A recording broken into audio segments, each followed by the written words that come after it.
evening, ladies and gentlemen. Welcome to D.G. Wells Books in La Jolla, California. Tonight we're honored to have Stephen Michael Shearer, noted film historian, who will discuss his book, Glamour and Style, The Beauty of Hedy Lamarr. The film magnate Louis B. Mayer of MGM called Hedy the most beautiful girl in the world and paired her with actors such as Clark Gable, Spencer Tracy, and William Powell, as well as Jimmy Stewart.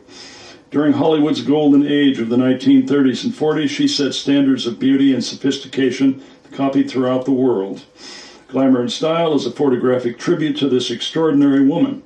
Focusing on her spectacular beauty, it contains hundreds of personal and professional photographs, many never before published, and gowns by designers from Adrian to Edith Head.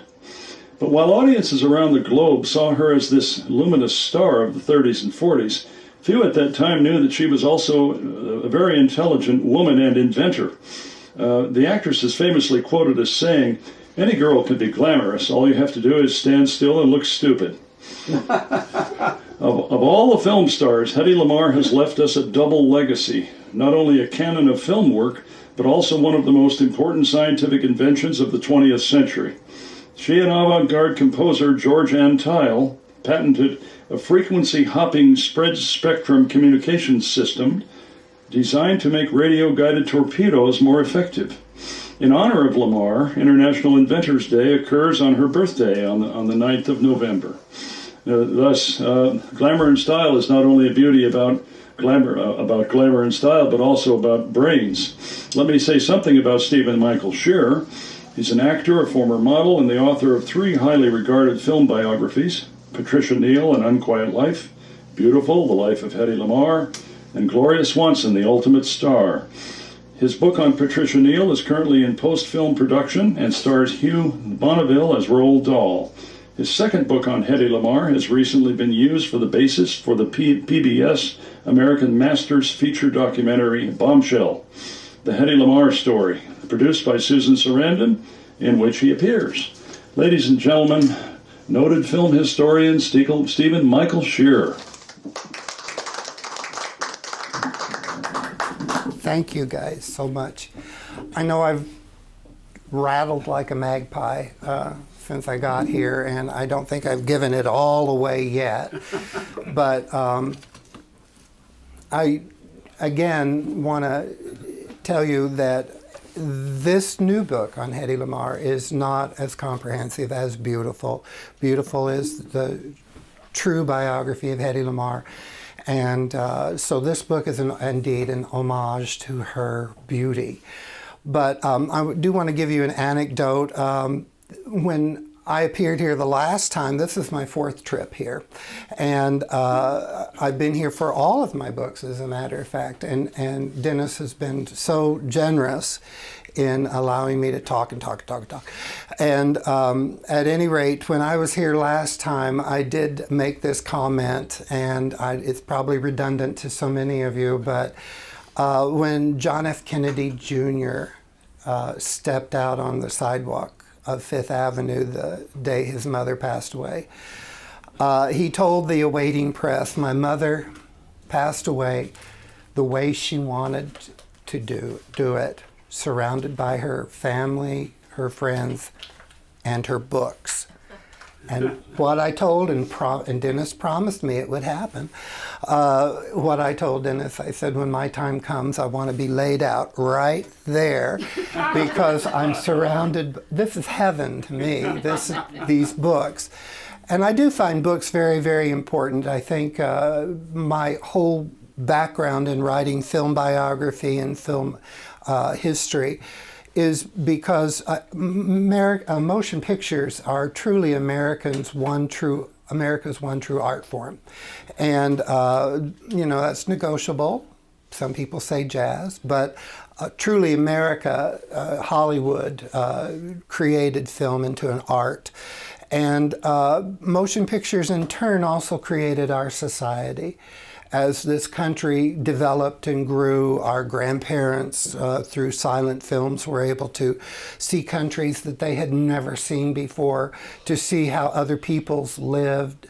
And my parents, growing up in the 30s and 40s when sound came in, they learned how to, unfortunately, smoke cigarettes, but they also, and to use that prop dramatically, but they also learned how to different behaviors, etc. And my generation growing up in the 50s and 60s were a video generation, and we all wanted to be Leave It to Beaver. We all learned what was good, what was bad, and we tried to emulate what we wanted to associate with. So motion pictures have been very, very much a part of our culture for many, many years. And unfortunately, today, a lot of history is not being taught. And I don't think that we should lose our history. I don't think, I had a talk very recently with a gentleman in the film industry, and there are moments in our motion picture industry where times are treacherous, and our motion pictures dying away, our cinemas dying away, is everything coming out now on internet. There's a lot of fear there, and it's justifiable. However, I still think in human nature, we still want the viable. We still want a book to hold. It's fine to have them easily, readily available, but a book is something you can open and close and have tangible and set aside to remind you to get back to it at leisure.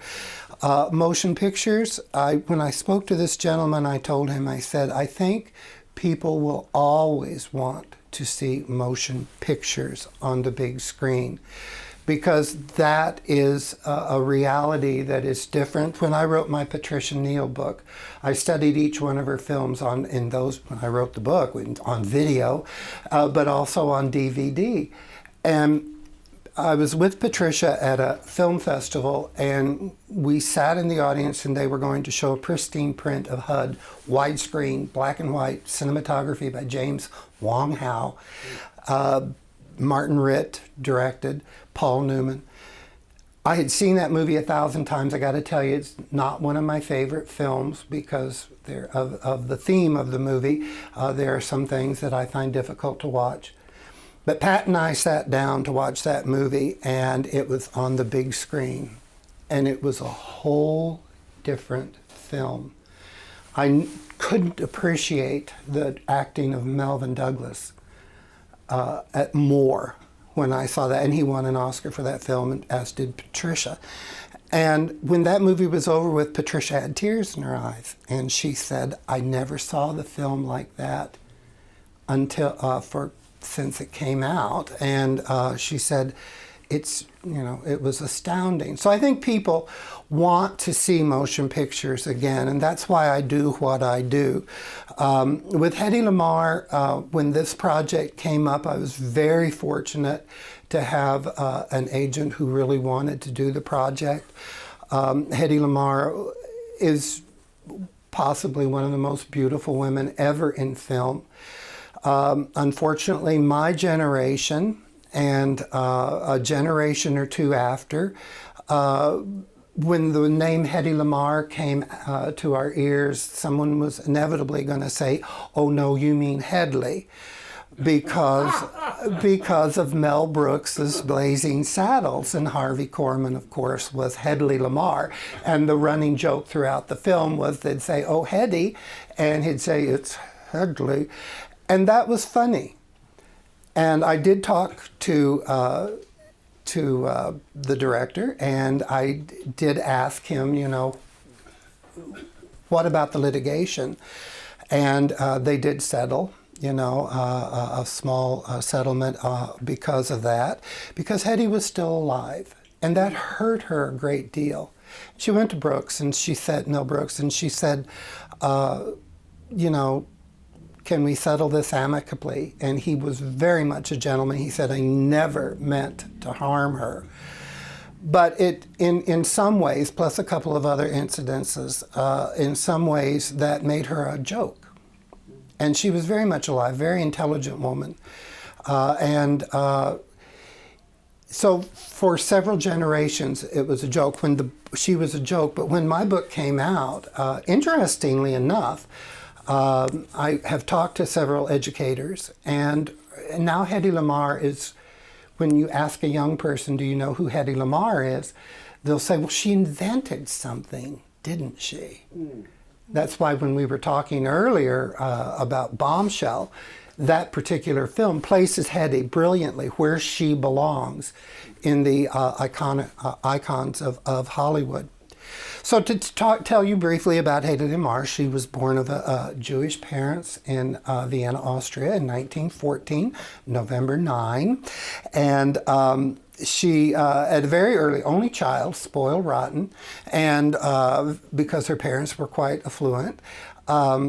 She was born Jewish, but her mother raised her as Catholic, which indeed most of the people in Vienna during, after the La Belle Epoque, after World War I, during World War I and afterwards, were assimilated Jews from other countries who wanted a better life. And they found it in Austria. The city danced. It was music. In World War I, at the preface of the book, in World War I, Vienna was very, very untouched by the war. But after, of course, within a couple of decades, that began to change. But Hedy wanted, she loved everything American, and she read movie magazines, and she had her favorite actors and actresses. And, surprisingly, she was very well educated, brilliant mind, very well educated. She could speak 5 or 6 different languages. However, English was not one of them. She had, I think, like most of us, had a year or two of Spanish in high school or whatever. So it was very, very. She wasn't fluent in English. So she loved America. She loved everything English, and she had her aspirations. At the age of 16, she broke into film at Sacha Tobin Studios in Vienna, and she actually was and you can catch it on YouTube, she was an extra in a scene in Austria's first talkie motion picture, and from there on, her parents allowed her everything, including eventually studying with the great impresario Max Reinhardt, and she began doing stage work. She did stage work during the day and made a handful of minor films, usually in very small roles, in Austria until 1933. In 1932, going back a year, she was doing a film, or rather a play with Reinhardt, and he very casually just stepped back, and there were press backstage, and he very, very casually stepped back and he said, Hedy Kiesler, that was her birth name, Hedy Kiesler is the most beautiful woman in the world. And within, I think I wrote 15 minutes, that hit the press all over Europe via wire, and everybody came to the play to see whom Reinhardt had acknowledged as the most beautiful girl in the world. By 1933, though, she was reaching even further. Hedy was known, very European in upbringing, was known to have many, many admirers. She'd had many affairs at an early age. And she fell in love with this young German actor named Aribert Mogg.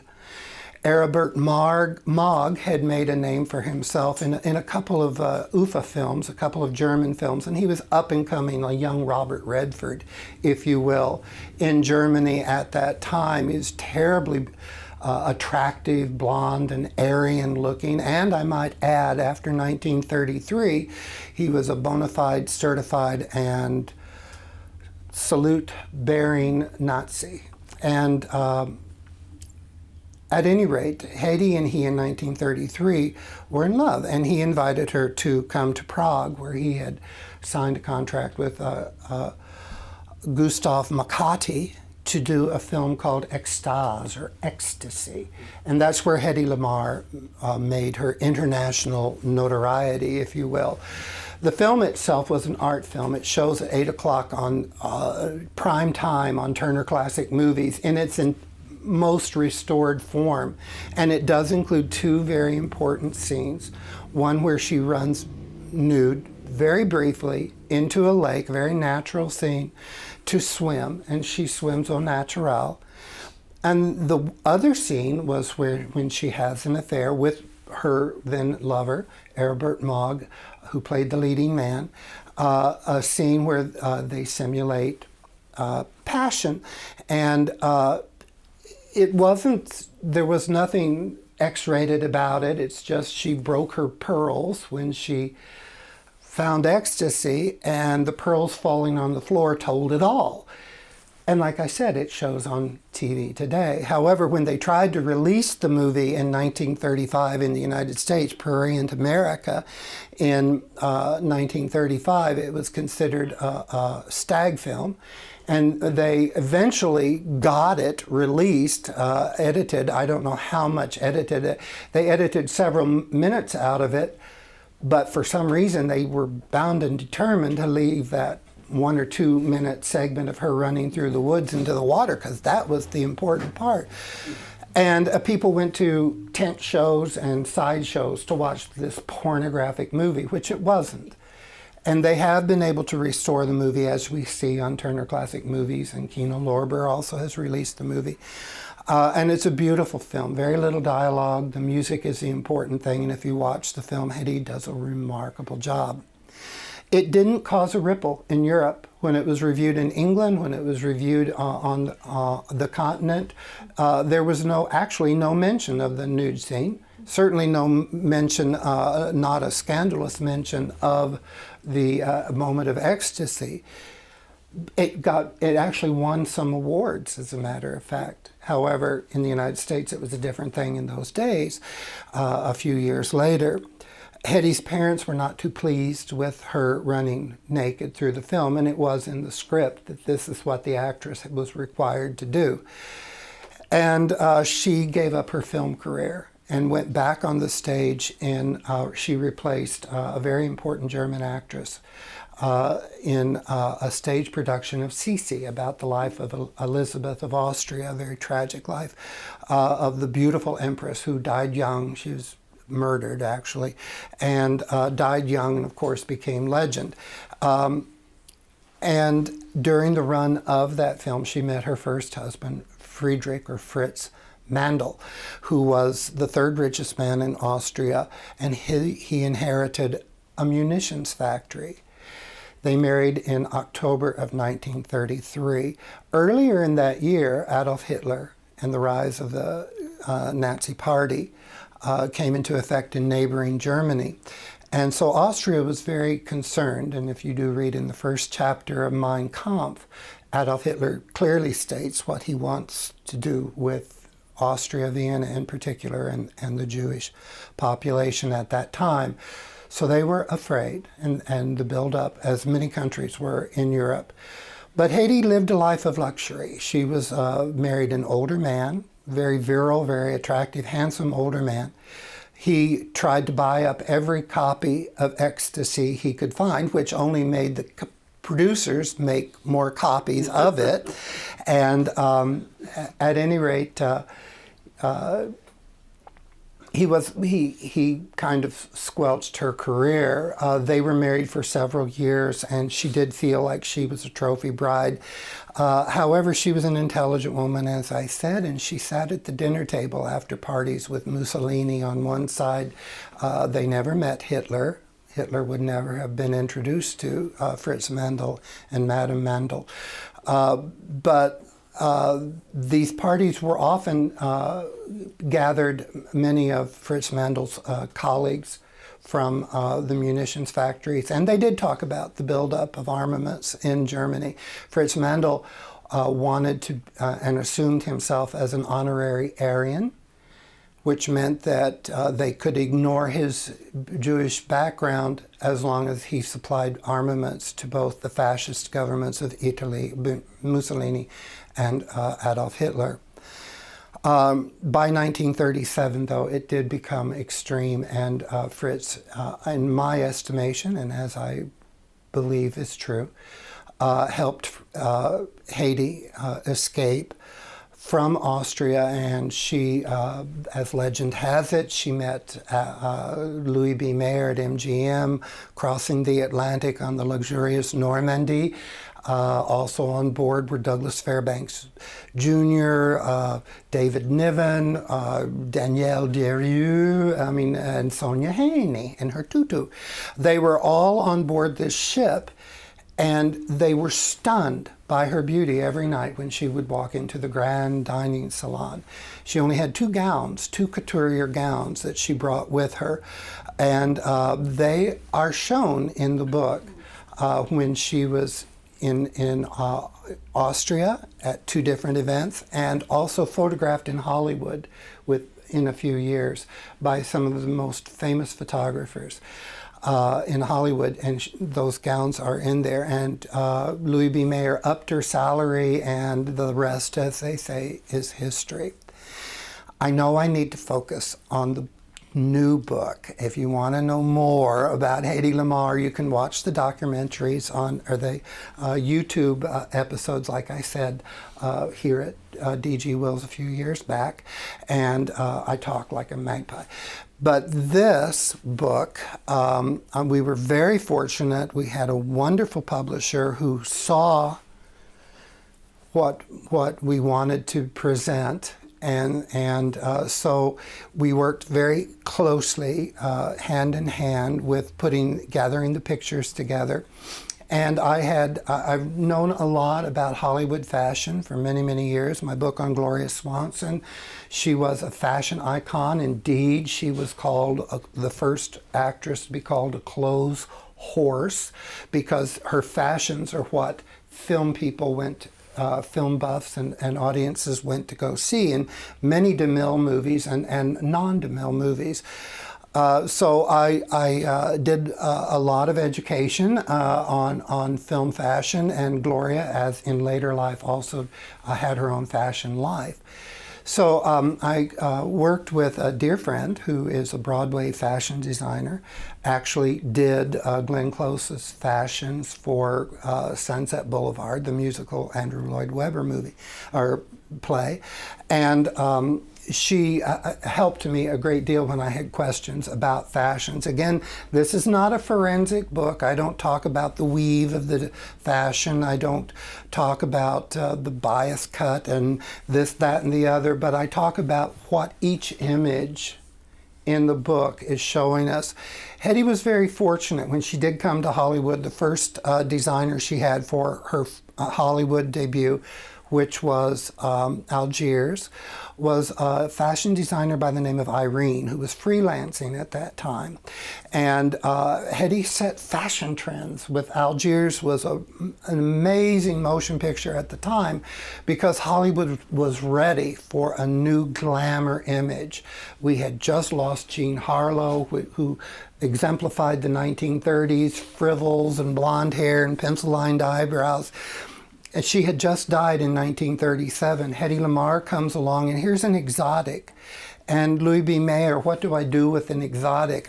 She can't even speak English yet. So he shipped her over to United Artists, and Walter Wanger produced Algiers. Couldn't have been a better motion picture. She was working opposite Charles Boyer, one of the biggest male stars at the time.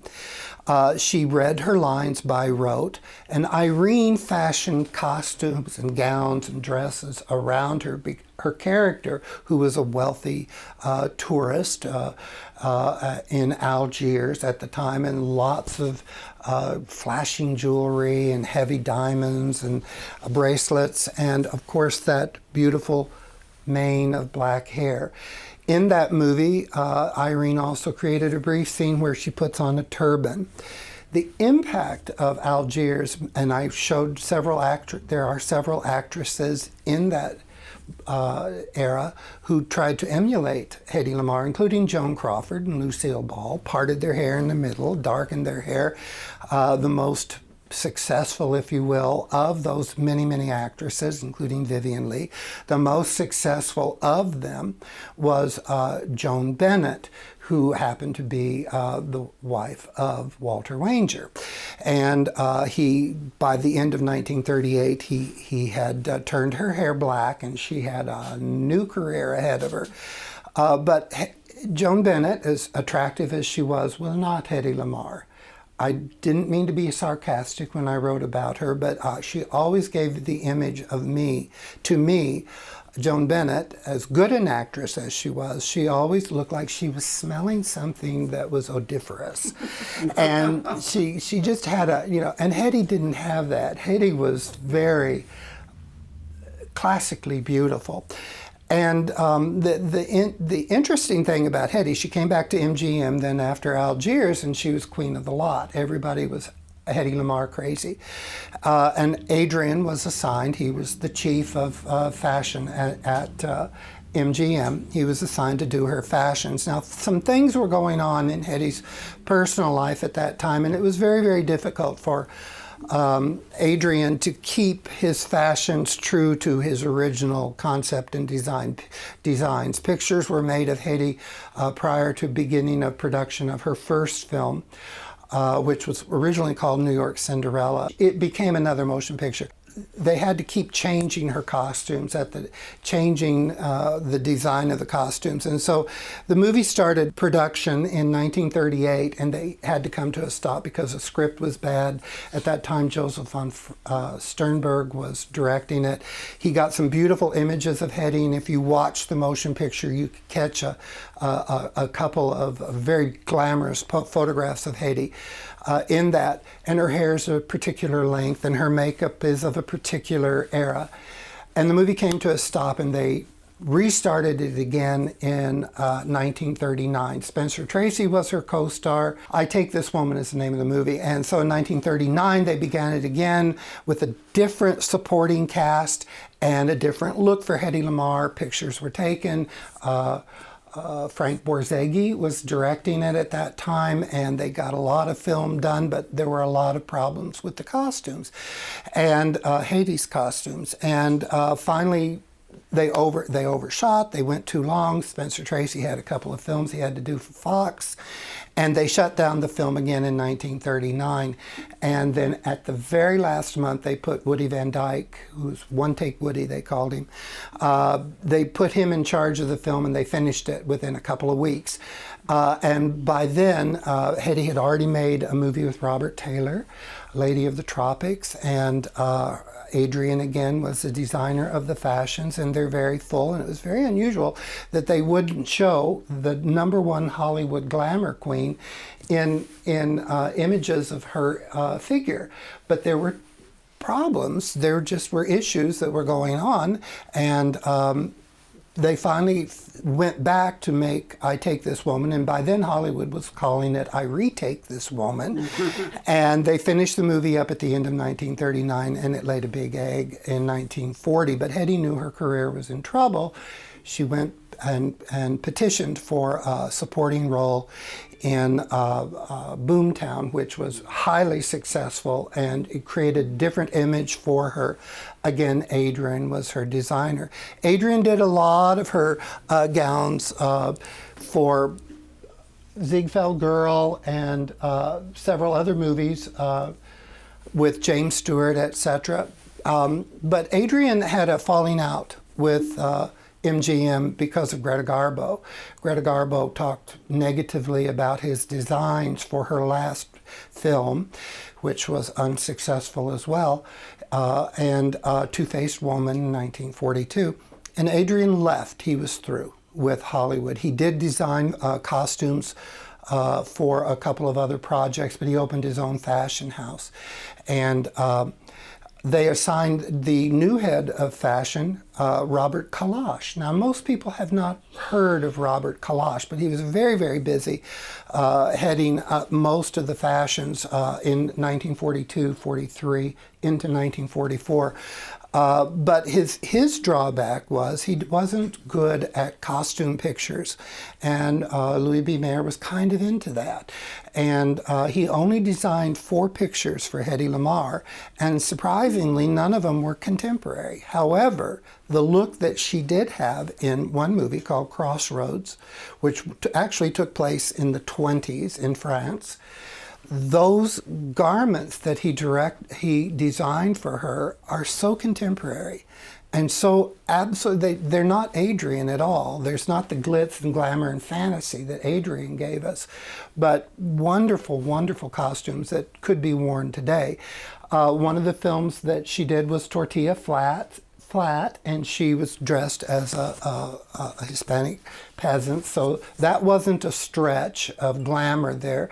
The most notorious film she did was White Cargo, Tondaleo, and he directed the larong, as they called it, which was a sarong-like outfit, which she, different images of different costumes of the larong she wore throughout the film. That wasn't much of a stretch. He also did H.M. Pullum Esquire, which she starred with Robert Young, which was the film that was to mark him a big star. When that motion picture opened at Radio City, it opened the first week of December 1941, and after that Sunday, nobody was in the mood to see a nostalgic picture, no matter who was in it. And unfortunately, Robert Young never became the big star that Metro was finally allowing him a chance to be. However, in both Tortilla Flat and H.M. Pullum Esquire, Hedy gives two of the best performances she ever did. And Robert Osborne actually did the foreword to the biography. He knew her quite well. And he said, all you have to do is watch her eyes. And if you watch her eyes, that lilting Viennese accent kind of throws our ears a little bit. But if you watch her eyes, she's working. And she did 2 brilliant performances in those 2 films. And after those films, Louis B. Mayer throws her into White Cargo, which truly was a sexploitation film at that time, and designed specifically to draw people, take the war-weary audiences, their minds off the war. After that, though, into MGM, Hedy was, of course, under contract at Metro. In came Irene again, and Irene designed fashions then throughout the rest of Hedy's Metro career, and they were quite beautiful very much Irene's designs. I was very fortunate to lay my hands on a book about Irene, and in that book there were many, many documents of her work, and most of that is in the book because she was very important at Metro for a very, very long time. After World War II, the glamorous image of the exotic was not popular anymore. The war had changed the world, of course, certainly the role of women in the workplace, at home, and in film, as a matter of fact. Younger actresses were coming in. Hedy was still a young woman, and she was still quite beautiful and remained beautiful for many, many, many years. However, her image was no longer popular. And in 1946, she went off to produce her own movies, and she produced 2 films, Dishonored Lady with her husband at that time, John Loder, and The Strange Woman prior to that, which she really, surprisingly, the first time you watch that film, you think, oh, well, this is so over the top, because the script is just bizarre. And it's a period piece as well. But she had produced it. She wanted to give a good show. And if you watch it more than one time, you really are enchanted with the fact that, you know, it is over the top, but it's good film. I did want to mention when she was under contract with Metro, she had an opportunity to play Ilsa in Casablanca, and Louis B. Mayer would not lend her out. She eventually did get a loan out to Warner Brothers, and she appeared in my favorite film at Warner Brothers, a film called The Conspirators, which starred Paul Honreid. And so you kind of could get, had she been allowed to play Ilsa working with Paul Honreid, it might have. But for personal reasons, that film is my favorite. And then the other film she did was for RKO, and it was Experiment Perilous. And again, those are two wonderful performances she did outside of Metro. Segueing back to her United Artists output, those films didn't make much money, and she ended up making a really dreadful comedy with Robert Cummings called Let's Live a Little, and it's charming, and I wrote about it in The Beautiful. She did do a scene where she was to portray inebriation, to be drunk. And that's kind of iffy. It's like an adult playing a child. It can be very clawing if it's not done right, or it can be very ingenious. And she played it in this nightclub scene, she was to become inebriated. And she was very smart because she underplayed it. She didn't play it as a sloppy drunk or play it for laughs. She played it seriously, and it was a very fine moment in a very bad movie.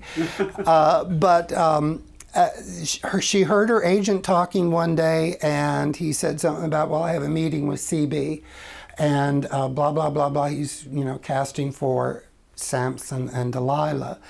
So for all the young people out there in the dark, if you have not heard of Hedy Lamarr, you might have heard of Cecil B. DeMille's Samson and Delilah, which was not one of his first biblical movies per se, certainly not one of his first spectaculars, but it was shot in Technicolor. It had a marvelous motion picture score by, first name escapes me, but his last name is Young, and Victor Young. Thank you so much. You helped. At any rate, it was the first of the great biblical films of the 50s, if you will. It was shot in 48, released in 49, but it is considered the predecessor of the Ten Commandments, the 56 version, The Robe in 1953, on and on and on. The greatest story ever told. And it is a fun film to watch, and I write about it very humorously. This is where she came in contact with Edith Head, the head of Paramount costume design. And Edith Head was given a very daunting position by DeMille. He said, go out and design a robe of peacock feathers. Well, Edith was a stickler. There was even a documentary made during World War II about Edith Head, and on her walls she had all these books, historical books about fashion. She had historical compilations, compendiums of the great fashion magazines of the 1800s. She knew her stuff, and she did her research. And she wasn't quite for sure, in the land of Manoah, or wherever Samson and Delilah came from, she wasn't quite for sure if they even had peacocks, but she followed her boss's direction. And in Southern California, where are you going to find peacock feathers? So Cecil B. DeMille said, well, my peacocks on my ranch are molting right now. So Edith and her crew went to his ranch and picked up bushels of peacock feathers and glued them, sewed them, taped them to make this cape. Now, it's a very, very famous costume, although it's only seen on the screen for 35 seconds. Hedy walks into the scene at the end of the movie where they have Samson strapped to the idol, the giant idol, and George Sanders, as the Samoan ruler, is bow to him, etc. And she walks out with this peacock feathers and takes it off, and that's the last you see of the peacock feather. But DeMille, in all his eccentricities, out of all of his films, he kept 3 costumes in his private collection. And that particular robe still exists. There is actually a color picture of it in the book. But Edith Head's costumes she designed for both Hedy and Angela Lansbury, who played her younger sister. The men's costumes were done by Giles Steele, and other people contributed to those costumes, and they all won Academy Awards that year for the costumes for Samson and Delilah. Hedy made a couple of more films for Paramount, and of course Edith had designed for her in those pictures. And by the time, by 1952, Hedy's career was pretty much over. A lot of personal issues came over. She married repeatedly, and she had some issues with Paramount, financial issues. That was, as Robert Osborne said, that was part of her personality, is that she was very money conscious. She felt money represented her security and her children, because she did raise her children, sent them to the best schools. They all turned out brilliantly. They're good people. So she was, a good mother in some aspects. However, she was an absentee mother in other respects. And being the children of celebrity, their lives were different than ours. But they all loved their mom. And at any rate, Hedy had a lot of issues she had to deal with. And so Paramount wasn't too happy with her. She wouldn't go out and promote. She wouldn't appear in a brief scene in Sunset Boulevard. There's a scene where Norma Desmond goes to Paramount and C.B. DeMille is directing Samson and Delilah. And Hedy would not appear in the movie, even in a small role, unless she was paid full salary, and they said it wasn't going to happen. So there were difficulties. Hedy did make a couple of films overseas that she produced herself. One was never released, and it's apparently still in litigation. The other movie, you can find a truncated version of it. She did come back to Hollywood, though, in the 1950s and made her last motion pictures there. And I talk about them, I show the costumes, etc. But again, Hedy's heyday was over with, and her glamour image was not as important. And that's basically what this book is her image on the screen, who helped create that image, and certainly the fashions. We were fortunate, again, I'll mention, we were fortunate again with our publisher, because he saw what we wanted to do. And so we shared 1,000 or 2,000 photographs to use, and I wanted to focus on the costumes and the gowns and the dresses, and he saw that, and they are in the book. And I think I've done a proper job with glamour and style, as I hope I did on my other 3 books. But that's what this book is about. So are there any questions, I hope? A question, Stephen. Yes. Could you discuss George Antheil's interest in glandular yes. development? Yes. And then his piano rolls and how that led to their invention? One thing I didn't talk about, and however, I do mention it in the final chapter in Glamour and Style, is the other very most important legacy that Hedy Lamarr left us. She left us her image, canon of motion pictures, although she never had a Gone with the Wind. She never had, unfortunately, Casablanca. There was never one of those movies, even though she starred with Gable a couple of times, Spencer Tracy a couple of times, 3 times, John Garfield, many, all Robert Taylor, all A-list actors in A productions, not B movies, during her Metro years. But the other legacy, which makes Hedy Lamarr so unique, and I go into forensic detail in Beautiful, and I do as well in the final chapter of Glamour and Style, is she left her scientific invention. George Antheil was a character he had written in the 1920s, a cacophonous musical thing called Ballet Mécanique, which premiered in the 20s, and it caused chaos in the audience. He used multiple electric piano players and airplane propellers and all this noise. This is true. All this noise, and the audiences were just in an uproar about this thing. Of course, it made his name. His brother was one of the very first casualties of World War II. He was working for the government over in England, and he was killed when his plane was shot down by the Nazis. And so George Antheil was in Hollywood at that time writing motion picture scores. And he also had a fascination with the endocrine system of the pituitary gland, and how he wrote a series of articles for Esquire magazine about how injections could change a person's appearance. And Louis B. Mayer, in his own crude way, often told Hedy Lamarr that she had too small of a bust. American audience men like to see busty women, Lana Turner, Jane Russell, that sort of image. And so Hedy was concerned about that. However, she was quite a classy woman, and she came from good breeding, and you know, she wasn't too impressed with Louis B. Mayer, but she wanted to meet George Antheil because of his articles in Esquire magazine. So Adrian, who was designing for her at that time in 1940, and his Academy Award-winning actress Janet Gaynor had a very small soiree with Antheil and Hedy Lamarr.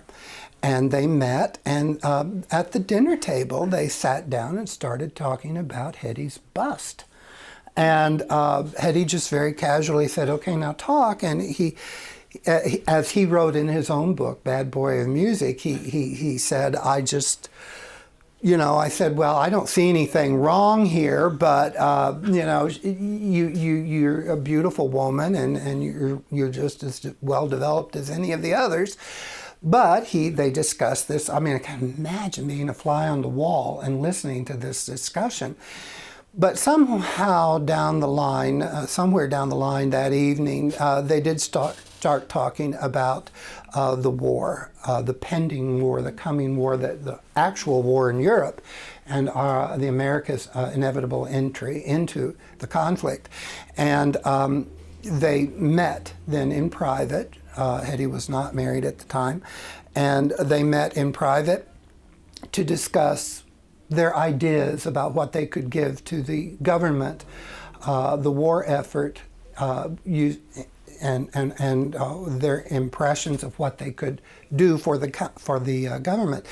And they came up with this idea of frequency hopping, spread spectrum, and with Hedy's input being, why can't the missiles and the torpedoes were missing their mark a great deal, and even on the Axis side they were not working properly. But Hedy remembered Fritz and his colleagues talking about frequency hopping, or electronically controlled armament.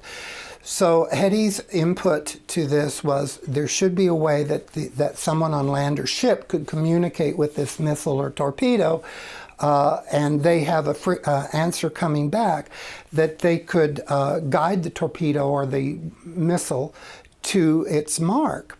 Antheil's contention, because he was musical, was based on the 88-key piano roll, and how every time that piano roll rolled around, if a message went out through one of those holes in the piano roll, that it would connect with what is being sent out, and that way the messages would not be intercepted because there was constant change. The government couldn't figure that out. They made a patent, they submitted it in 1942, and it was considered a very hot project. But it was from a woman, and they focused on the men who were submitting. Everybody with a mind was submitting patents for the war effort, but Hedy's was considered very, very hot. It was in the press at the time. And George Antheil's was involved in this, but they didn't know what to do with it. They couldn't figure out, how do you put a piano inside a torpedo? And because they didn't know about transistors, they didn't know about that. So they put it on the shelf. The patent expired in 1959. However, it was drawn out, as the documentary Bombshell showed us. It was drawn out in the 50s. It was utilized in buoys sending messages to submarines, etc. It was utilized in the 50s, but by then transistors were just in their infancy. In 1959, George Antheil passed away. Hedy never made a dime on this patent, but by the mid-60s, they started looking at it differently. They had to find out, in 1962, they had to figure out a way. Our ships could communicate during the Cuban Missile Crisis, and they had to figure out a way that the Russians would not intercept. So they readdressed this patent that had sat on the shelf for years and figured out this is how we're going to utilize it. Now it has become the basis of every cell phone, Wi-Fi, Telstar, Milstar that in use today. And 3 years before Hedy Lamarr's passing in 2000, in 1997, the international scientific community acknowledged her as having one of the most brilliant minds of the 20th century. And she was giving all these accolades, etc. And she was very appreciative of that. By then she had become a recluse, so she wasn't publicly seen for many, many years before her passing. But today, and I was mentioning this earlier today, in schools today, especially middle schools, young people, if you ask them, who was Hedy Lamarr, they'll say, well, she invented something. Mm-hmm. And she wasn't the joke she was in my generation and a couple of generations afterwards.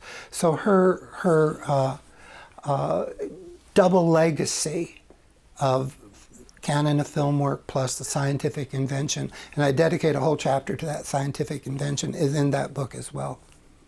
I'm very interested in the relationship between Hedy and the designers, in particular Edith Head.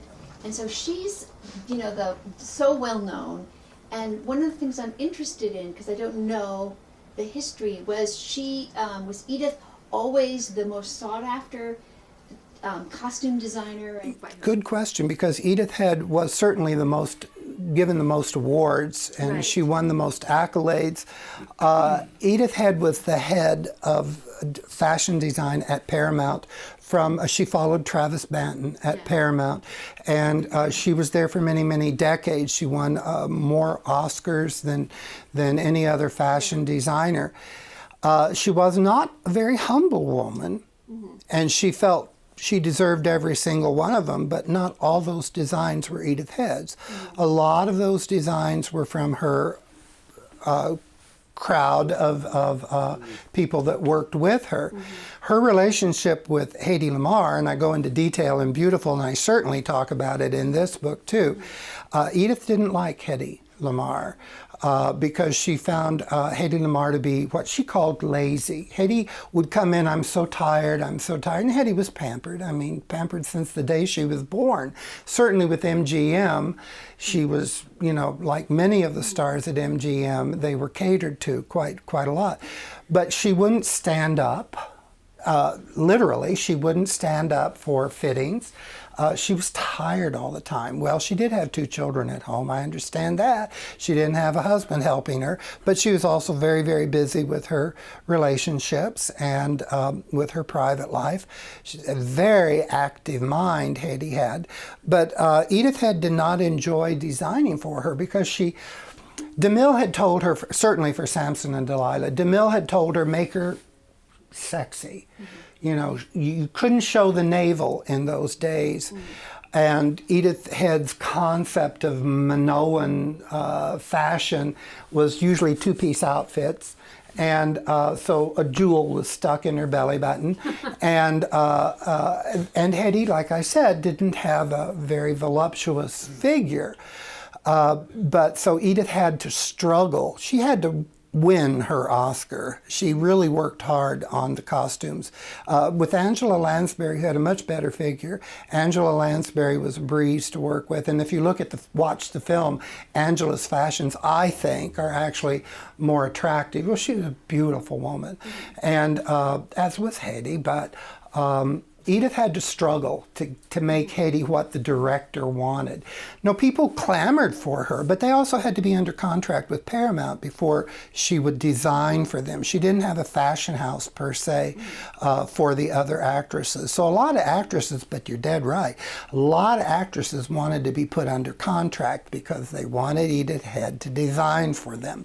A lot of actresses wanted to be put under contract with Metro in the late 40s and 50s. Elizabeth Taylor, Jane Powell, they went right to Helen Rose, designed my wedding gown, one of them, and designed my wedding gowns, you know, and they, the designer would do that.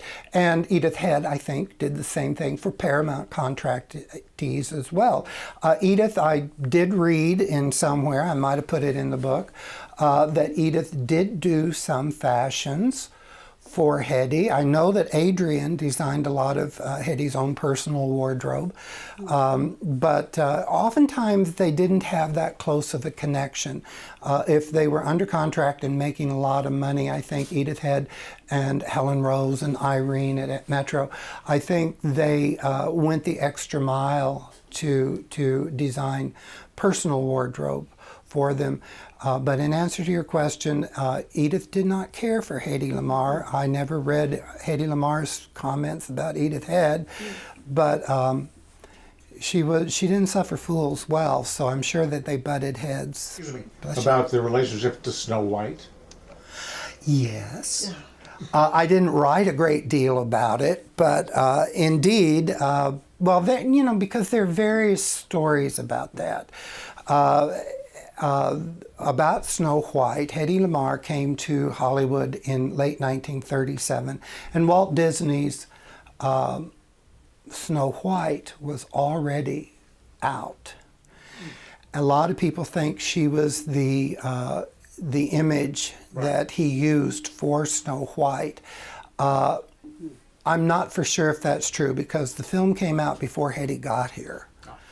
But there's a lot of legends about Hedy Lamarr as the original Catwoman in the cartoon series, Hedy Lamarr for this, that, and the other. When you do read the first chapter of Glamour and Style, you will see that I open with what is legend and what is fact. And a lot of personal things about Hedy Lamarr's life she had to retell once she got to the United States because Metro rewrote her biography for her. And with Cinderella, she was not necessarily the, I'm going to take a lot of flack for this, but that film was out before she even came to America. Yeah. The cover of your book is a dirndl kind of effect, which is also, I think, in the background of Snow White. Well, this particular picture actually was a black and white film picture, and it was colorized by, and I have to give a plug here, colorized by one of America's leading colorists, Victor Mascaro. He does amazing colorization, but I did my homework on that. I'm not a great fan of green. I wanted, like some of the publicists' pictures from Dishonored Lady, and her dresses, I believe, by Eloise Jensen, was originally a white. But when they started photographing the film, it wasn't looking right. So they dyed it, and I did my research. They did dye it a forest green. What Victor Mascaro was able to do was he captured in the bodice, in the neckline, he captured the jewels so effectively you can actually see them reflecting on her neck. I did talk with Victor Mascaro at great length about her eyes. Hedy had blue eyes. Hedy had green eyes. Hedy, and some people said she had brown eyes. No, she had blue eyes. But around her pupils, it was green. So he actually captured the actual color of Hedy Lamarr's eyes in that picture. I'm so proud of that picture, and because it draws you to the book. I've told people on my website and on my Facebook page and in discussion, I've told people that I'm very fortunate with Hedy Lamarr because she never took a bad picture. She just was such a glamorous woman. And I think what captures Hedy Lamarr personally are the candid photographs. Because when I was doing my research on Hedy, I sat at UCLA for hours watching documentary footage and rare footage of Hedy Lamarr that most people haven't seen.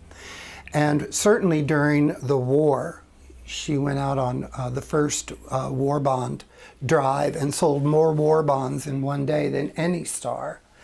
And if you watch those Hearst newsreels, etc., she didn't have a script. She had learned English at that time. She was very fluent in English. But when she spoke naturally and passionately, because she was a true patriot, even though she did not become a U.S. citizen until '53, she was just breathtakingly beautiful because she was talking from the heart. And beauty is not only superficial, or it comes from within.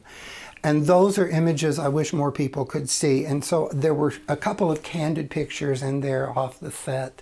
And there's one in particular where she's laughing. You don't ever see Hedy Lamarr in a bright, big laugh, where she's just breathtakingly beautiful. I get hints that her life trajectory was on the tragic side. She had a difficult time, as most people do during their lives, being a celebrated beauty that fades. And although Hedy kept her appearance for many, many years, but she couldn't always be the Hedy Lamarr from Algiers. It's like Vivian Leigh. She was a beautiful woman when she passed away at a relatively early age in her 60s. She was still a beautiful woman, but she was older. And she couldn't be Scarlett O'Hara her whole life. And there are a couple of telling anecdotes in Beautiful that I didn't put in there.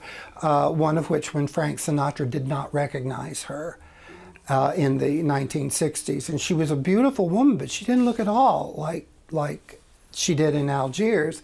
And that hurt her deeply. And by the late 60s, she started a lot of plastic surgery, which was very unsuccessful. If you saw the documentary Bombshell, they talk about that a great deal. And unfortunately, she just got tired of trying to live up to that beauty that everybody did. So she did become a bit reclusive. And because money represented a security for her, there were some very difficult moments in her life, which I do mention in Glamour and Style. I certainly talk about in Beautiful, that were very, very hard times, not only for her, but for her children as well. But she survived that. And like I said, she did not die in poverty. She was quite well off when she passed away. But she was very, very reclusive. And I think because of Beautiful, when it came out in the books that followed, now with Glamour and Style, so people can see that image. And certainly with the documentary, I think Hedy Lamarr's place in the collective iconography, I don't know how you pronounce the word, whatever. I think for future generations, she's been given her due. And I'm very proud of the 2 books I did on her. I'm very proud of that documentary, most certainly. And I want people to see her not only as a beautiful woman, but of a woman that was very frustrated during her life because it was a very male-dominated society during the war, and she was not allowed to fly. And at any rate, yes. There is in the Bombshell Lucille Ball's takeoff on Tondaleo. I am Tondaleo. And which I think was painful to her because they knew each other. They were dear friends. And no, I don't think that was really painful to her because Lucy didn't do it in a malicious way. Okay. It was such an iconic phrase in White Cargo. They do this image, this build-up. And if you notice, every scene in White Cargo, Hedy is in shadow. And those blue eyes, and of course the film was in black and white, but the heavy dark makeup and the actually tastelessness of the movie. She comes in out of the dark and she goes, I am Tondela. By exotic, I meant that a woman of mystery. That is the common referral to exotic. She was different than the Lana Turners, up-and-coming Lana Turners, Myrna Loy's. The 30s were ending very abruptly, and Hollywood was in. She wasn't a sex goddess, and that's what Louis B. Mayer tried to make her in White Cargo. She didn't have the figure for it. And she wasn't. She was a piece of porcelain that Mayer did not know what to do with. He could take a Joan Crawford, who was a showgirl, and turn her into a pseudo-intellectual on the screen with this terribly affected accent. That was Hollywood. With Hedy Lamarr, he was given a woman of class and a woman of beauty, and he blew it. He cast her repeatedly in inappropriate roles. As a matter of fact, one of the as I said about H.M. Pullum, she played an American in that. You still hear the lilting accent, but you buy it because she was that good. By exotic, I do mean her original image, the beautiful eyes, the dark hair, the glamour, the glitz. That was considered exotic at that time, and not necessarily the tortilla flat or the White Cargo. Well, I thank you again. I thank you very much for coming, and I appreciate it.